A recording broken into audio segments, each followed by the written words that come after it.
अखंड चिंतन करतात, त्या साधना करता करता साधनेतून आत्मज्ञानातून जे परिपक्व झालेले असतात, जसं एखादा फळ आहे तो परिपक्व झाला की तो आपोआपच देठा सोडतो, आणि जो कच्चा असतो तो लवकर देठा सोडत नाही, कारण त्याचा पिकल्या पानाचा देठ भाई हिरवा, काय लिहिले हिरवा असतो ना तो, आणि पिकल्या फळाचा देठ पण हिरवा असतो, मग तो लवकर सोडत नाही. म्हणजे इथं सांगायचं काय, भगवंताला काय सांगायचं की माणसाने साधना करता करता वैराग्यातून विवेकातून संपूर्ण संसाराबद्दलची जी आसक्ती आहे, ती आसक्ती ज्या वेळेला आपल्याला आसक्ती आहे, तो जाबीसक्ती आहे ना, आसक्ती आहे तर जाऊ शकतो ना ती माणसाची, पण ती जाण्यासाठी अर्जुनाला सांगितलंय, या लागे अर्जुना तो अभ्यासी मध्ये मिळे, म्हणजे अभ्यास करून, म्हणजे साधना करून आपली सर्व इंद्रिय जी आहेत ती सर्व इंद्रिय भगवंताच्या भजनामध्ये लावून स्वतःचं अंतःकरण जिंकता यायला पाहिजे.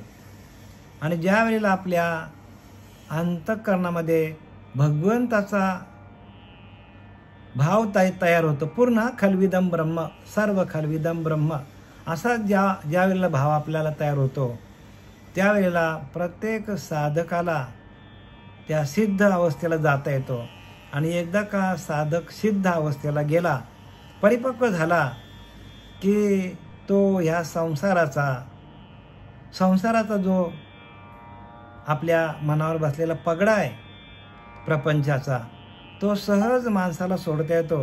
पण त्यासाठी प्रत्येकाने भजन करायला पाहिजे, वैराग्य निर्माण व्हायला पाहिजे, ज्ञान निर्माण व्हायला पाहिजे. म्हणून ज्ञानदान देणारा सद्गुरू जोपर्यंत भेटत नाही आपल्याला, सद्गुरू काय करतो, आपल्याला असा सद्गुरू मिळाला पाहिजे की तो आपल्याला दान देतो, पण ज्ञानाचं दान देतो. ज्ञानाचं दान कसं देता येतो, तर त्या ज्ञान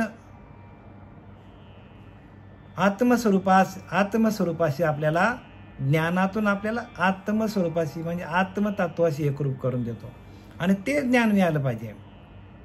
सांगणं म्हणजे हे फक्त माहिती आहे, ज्ञानदान म्हणजे काय, त्या ज्ञानाशी आपल्याला, त्या आत्मज्ञानाशी आपल्याला, आत्मतत्वाशी साधकाला एकरूप करणं, ह्याला ज्ञानदान म्हणतात. आणि हे ज्ञानदान देणारे सत्पुरुष जगामध्ये खूप कमी आहेत.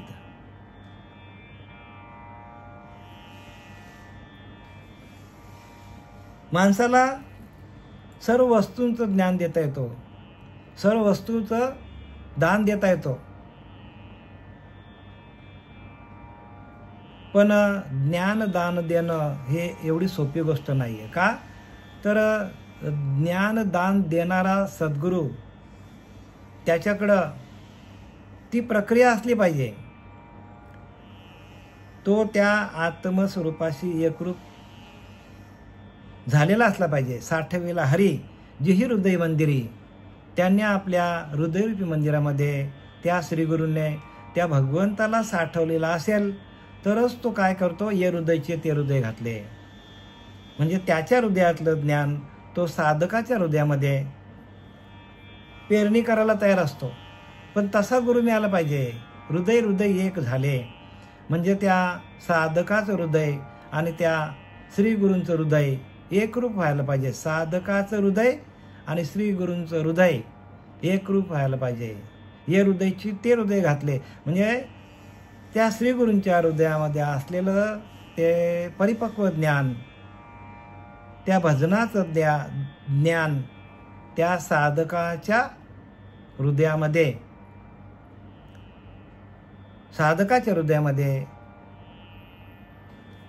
ज्ञानदान, त्याला दान म्हणतात, ते दान देता यायला पाहिजे. आणि म्हणजे साधकाच्या हृदयामध्ये पण तसा भाव निर्माण करणं, याला दान म्हणतात, ज्ञानदान. नाही तर आपण जनरल अर्थ काय पकडतो जे आम्हाला माहितीच आम्ही लोकांना सांगतो. असे भरपूर लोक आहेत असे. इतर लोकांना बाह्य अंगाचा ज्ञान भरपूर आहे आणि ते सांगत बसतात, पण त्यातनं आत्मज्ञानाची प्राप्ती होणार नाही, त्यातनं मोक्षाची प्राप्ती होणार नाही. आणि मोक्ष मिळण्यासाठी साधना करायला पाहिजे. साधना एकमेव साधन आहे. साधनेशिवाय पुढे जाता येणार नाही. ज्यांनी अखंड साधना केली, मला सांगा, ज्यांनी अखंड प्रपंचाचंच चिंतन केलं, संपूर्ण आयुष्य प्रपंचासाठी घालवलं, अशा माणसाला प्रयाणकाळी अंतकाळी ध्यान कोणाचं होणार आहे? सद्गुरूंचं होणार आहे, भजनाचं होणार आहे. मग ज्ञान त्याच्याकडं ज्या अंतःकरणामध्ये, त्याचा अंतःकरणामध्ये ज्या विषयामध्ये भरलेला असेल तेच विषय समोर येणार आहेत. त्या साधकाच्या किंवा त्या भक्ताच्या किंवा त्या प्रपंची माणसाच्या अंतःकरणामध्ये जे विषय असतील, जसे विचार असतील तसेच विचार त्याला दुसऱ्या जन्माला जाण्यासाठी प्रवृत्त करतात. म्हणजे जसे आपल्या अंतःकरणामध्ये भाव असेल आणि त्या साधकाकडे जर त्याने अखंड आयुष्यभर जर भगवंताचं चिंतन केलं असेल तर तो भगवत स्वरूपाला सहज प्राप्त होतो. माऊली सांगतात की नाही, जितेने अवसरे तेवी जितेने अवसरे, आवडोने जीवी उरे मरणाचे ने मेरे फारो लागे. म्हणजे अंतकाली मरणाच्या वेळेला ज्या अंतःकरणामध्ये जसा भाव असेल, प्रपंचाचा असेल, विषयांचा असेल, खाण्याचा असेल, पिण्याचा असेल, तर तो त्या जन्माला जातो. पण भगवंत अर्जुनाला सांगतो, ते विजिते ने अवसरे आवडून जीवे उरे मरणाचे ने मेरे फार. आणि मरणी जया जे आठवे तो तेची गती ते पावे. बघा, अंतकाली प्रयाणकाली ज्याच्या अंतःकरणामध्ये जसा भाव असेल तो त्या गतीला जातो. म्हणून सदा स्मरावे मातेची तुवा. इथं भगवंत सांगतो की ज्याने अखंड माझे चिंतन केलेलं आहे तो माझ्याच स्वरूपाला येऊन प्राप्त होणार. आणि अंतकाली भगवंताचं दर्शन, श्रीगुरूंचं दर्शन अंतकालाला, प्रयाण कालामध्ये प्रत्यक्ष श्रीगुरू, भगवंत, संत आपल्याला प्रत्यक्ष जर आपलं चिंतन चालू असेल भगवंताचं, तर प्रत्यक्ष श्रीगुरू आपल्याला घ्यायला येतात. प्रत्यक्ष संत आपल्या पाठीशी असतात. ज्या ज्या आपण ओव्या वाचू संतांच्या, त्या ओव्या आपल्या अंतःकरणामध्ये एकदम फिट झालेल्या असतात. आणि त्या ओव्यांचं चिंतन आपण केलं तर ज्या संतांनी त्या ओव्या लिहिल्या ते संत आपल्या पाठीशी उभे असतात देवा मरताना. आपलं जेव्हा प्रयाण काल येतो, आपली मरणाची जेव्हा वेळ येतो, जाण्याची, देह ठेवण्याची वेळ येते, तेव्हा ते संत आपल्याला काय करतात? आपल्या जवळच असतात. म्हणून बहु अवघड संत भेट. संतांची भेट होणं खूप अवघड आहे. म्हणून काही करू नका. प्रत्येक साधकाने ज्ञानेश्वरी वाचा, ज्ञानेश्वरीतल्या ओव्या पाठ करा. भागवत वाचा, भागवताच्या ओव्या पाठ करा. जर तुमच्या ओव्या पाठ असतील आणि अंतकाळी जर भगवंताचं भजन आणि त्या ओव्या जर एकत्र आल्या तर भगवंत आपल्याला घ्यायला येईल. श्रीगुरू आपल्या पाठीशी असतील. नाही का लिहिलं की नाही, श्रीगुरूसारखा आस्था पाठी राखा, इतरांचा लेखा कोण करी. कशासाठी लिहिलं आहे? राजाची कांता काय कोरांना मागे, काय भीक मागे? राजाची कांता म्हणजे आपल्या अंतःकरणामध्ये असलेला जो राजा आहे, जो आत्मदेव आहे, त्या आत्मदेवाचा भजन करणारी ही कांता म्हणजे कोण? ही देहबुद्धी, म्हणजे आपला देह. का भीक मागेल का इकडे तिकडे? राजाची कांता काय भीक मागे?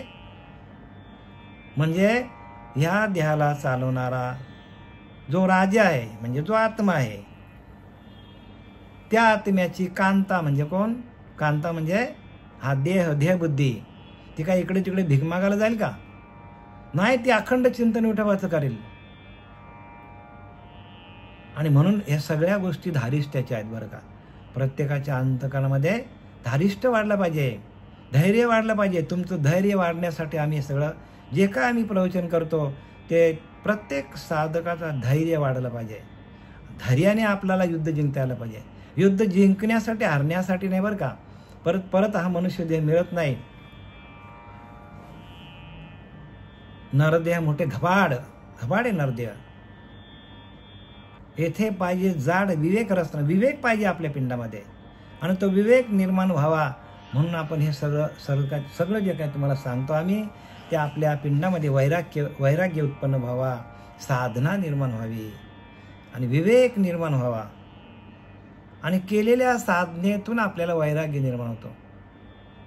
वैराग्य असं बसून मिळत नाही बरं का. वैराग्यासाठी आपल्याला साधना निष्ठा असला पाहिजे.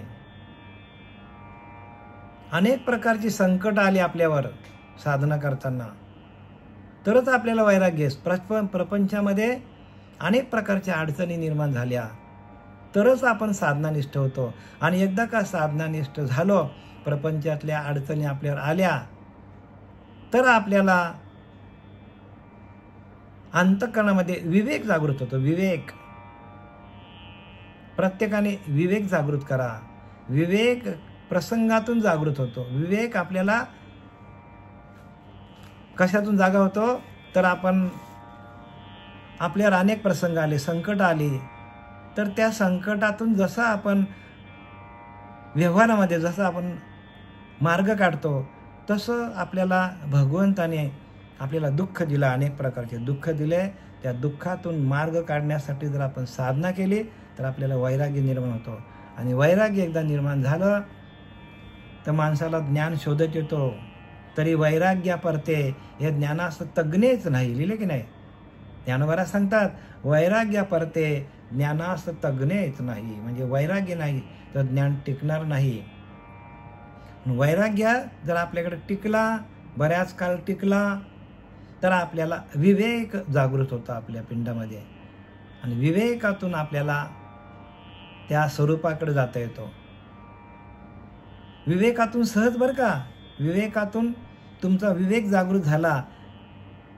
विवेक हाच काय दंडाधिकारी आहे. आपण चांगलं करायचं का वाईट करायचं विवेक शिकवतो आपल्याला.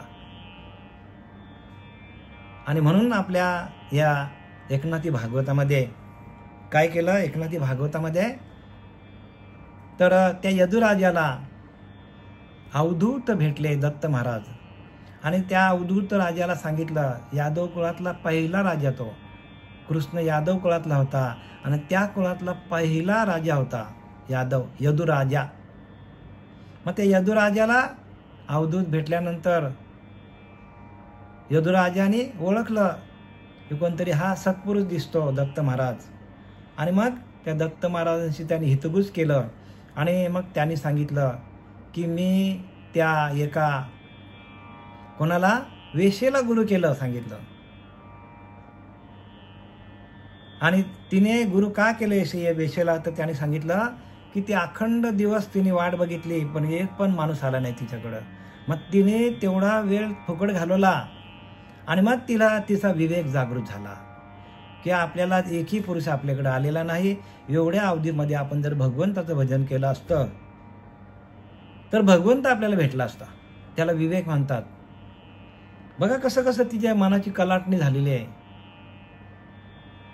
की ते कसले कसले पुरुष येतात, घाण विचार घेऊन माझ्याकडे येतात आणि त्यांच्याकडे तर विवेक नाही, त्यांच्याकडे अज्ञान आहे, त्यांच्याकडे अंधकार आहे आणि तो अंधकार मला देऊन जातात, तो अज्ञान मला देऊन जातात. मग त्यातून माझी सुटका कशी व्हायची? आणि म्हणून तिने काय केलं, एवढंच ध्यान जर भगवंताचं केलं असतं तर भगवंत मला भेटला असता. याला विवेक म्हणतात. बघा तिचा विवेक जागृत झाला. आणि आपला विवेक जागृत, कितीतरी संकट आपल्यावर येतात तरी आपला विवेक जागृत होत नाही.